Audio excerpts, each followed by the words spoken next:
दोस्तों नमस्कार। मैं मुकेश आप सबका स्वागत करता हूं। यह जो मेरे सामने आप झील देख सकते हैं, यह मामूली झील नहीं है दोस्तों।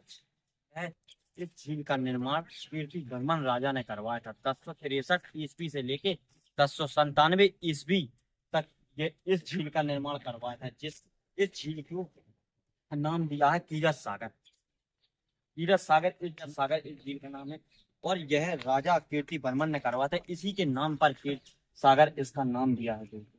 कहते हैं कि इसमें पारस पत्थर जो राजा परमाल के पास था दोस्तों। क्या यह सच बात है या झूठ बात है दोस्तों? ऐसी मानी जाती है, हमें लोगों ने बताया है तो हम आपको बता रहे हैं दोस्तों। पारस पत्थर की मैं कहानी एक बार बताऊं। जब राजा परमाल परमाल के पास पारस पत्थर था और पृथ्वीराज चौहान और आला उदल के मध्य लड़ाई छिड़ी थी।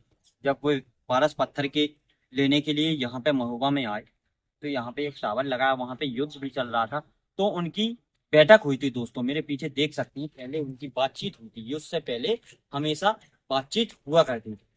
जब उनकी बातचीत हुई, बातचीत से मामला नहीं नहीं सॉल्व हुआ तो युद्ध में उतरे दोस्तों। युद्ध में उतरे। पृथ्वीराज चौहान की यह डिमांड थी कि वे चाहते थे कि वह पारस पत्थर हमें दे दे, और राजा परमाल चाहते थे कि पारस पत्थर ना दे। आखिरकार पारस पत्थर ऐसा क्या?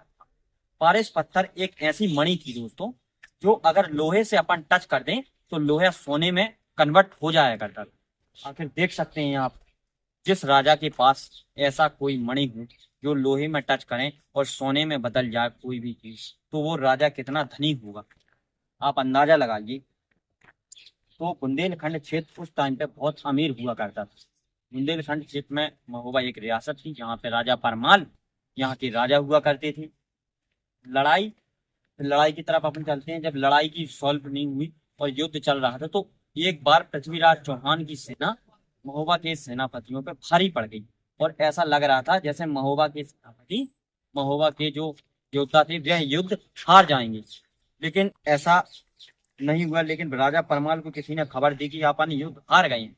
तो उन्होंने क्या किया कि पारस पत्थर किसी को ना मिले दोस्तों। इस वजह से यह सागर जो तालाब आप देख रहे हैं, इस तालाब में पारस पत्थर डाल दिया दोस्तों। पारस पत्थर जब इसमें चला गया, उसके बाद आला उदल को क्रोध आया और उन्होंने चौहान की सेना पे हावी हो गए दोस्तों। हावी हो गए तो पृथ्वीराज चौहान की सेना युद्ध हार गई। तब फिर से जब पता चला राजा परमाल को कि हमने गलत किया, फिर उन्हें पछतावा हुआ। लेकिन उससे पहले ही उन्होंने इस तीरथ सागर तालाब में पारस पत्थर डाल दिया था। पारस पत्थर इसमें आज भी मौजूद है, ऐसा माना गया है दोस्तों। ऐसा हमें लोगों ने बताया है, इस वजह से हम आपको बता रहे हैं। और फिर चलते चलते जब उनका काल खत्म हुआ, फिर एक बार अंग्रेज आए जब लेख लिख के गए राजा कि इसमें पारस पत्थर है, उनके पूर्वजों को मिल जाए, जो उनके लड़के हैं उनको मिल सके। उन्होंने भी प्रयास किया कि नहीं मिले। फिर उनको पढ़ते पढ़ते अंग्रेज भारत में आए, अंग्रेजों का शासन हो गया भारत देश में।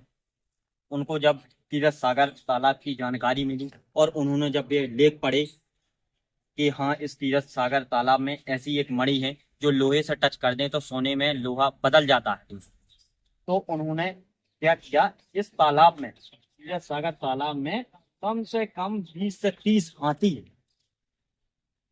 लोहे की जंजीर बांध के पैरों में और यहाँ पे चलाया दोस्तों। इस तीरथ सागर तालाब में यहाँ से लेके वहां तक कम से कम 1 महीने तक यह प्रोसेस चला। उसके बाद जब अंग्रेज हार गए कि नहीं मिल रहा है पारस पत्थर, तो एक बार क्या हुआ, उन्होंने हाथी सारे बाहर निकाले। सारे हाथी जब बाहर निकले तो लास्ट जो हाथी था उसके पैर में जंजीर लगी थी, वह सोने में कन्वर्ट हो गई दोस्तों। यह रियल बात। जब सोने में कन्वर्ट हो गई तो अंग्रेजों को भी एहसास हुआ और उन्हें पता लगा कि वास्तव में इसमें पारस पत्थर आज भी है। फिर से उन्होंने हाथी चलाए, लेकिन पारस पत्थर उन्हें हाथ नहीं लगा दोस्तों। इसी से पता लगता है कि पारस पत्थर आज भी इस तीरथ सागर झील में है दोस्तों। देख सकते हैं आप किस प्रकार यह झील देखने को मिलती है। देखिए कितनी बड़ी झील, विशाल झील बनी है। राजा कीर्ति वर्मन राजा ने इसका निर्माण कराया था। 1063 ईस्वी में कार्यकाल शुरू हुआ था और 1097 ईस्वी में इसका कार्य हो गया था। यह बनके तैयार हो गई थी दोस्तों। आगे महोबा, आई लव महोबा लिखा हुआ है, वह सेल्फी पॉइंट है महोबा का। वहां पे भी हम आपको चलेंगे, देखिए यह महोबा की मैं बात बता दूं, यह महोबा की सबसे फेमस जगह है दोस्तों। तीरथ सागर सबसे फेमस जगह है।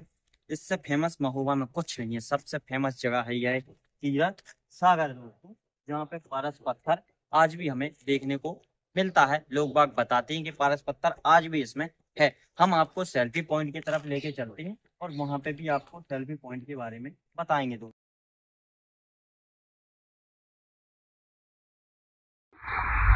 दोस्तों आई लव सेल्फी पॉइंट है, वहाँ पे हम आ चुके हैं। आपको दिखाई देगा यहाँ से आई लव महोबा जो सेल्फी पॉइंट है, जो कीरत सागर पे स्थित है, वहाँ पे हम आ चुके हैं। आइए थोड़ा नज़दीक लेके चल रहे हैं आपको कीरत सागर तालाब के बारे में।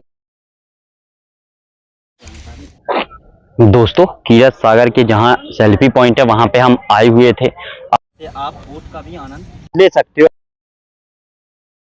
रखी हुई है। और कीरत सागर झील देखिए एक बार, कितनी बड़ी झील, विशाल झील बनी हुई है दोस्तों। मैंने पारस पत्थर के बारे में यहाँ पे बताया आप लोगों को कि जो पारस पत्थर है वो इस झील में आज भी है दोस्तों। इसके इतिहास के बारे में मैंने बताया। ये झील का जब निर्माण हुआ था वह भी मैंने आपको बताया। आला उदल के समय से पहले की यह झील बनी हुई है दोस्तों। और ऊपर उस पहाड़ी पे अगर आप नज़र डालेंगे तो आला उदल के चाचा ताला सैयद की मजार वहाँ पे बनी हुई है दोस्तों।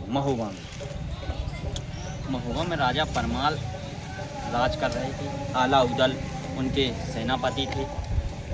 पृथ्वीराज चौहान को भी उन्होंने लगभग 52 गढ़ के राजाओं को आला उदल ने हराया दोस्तों।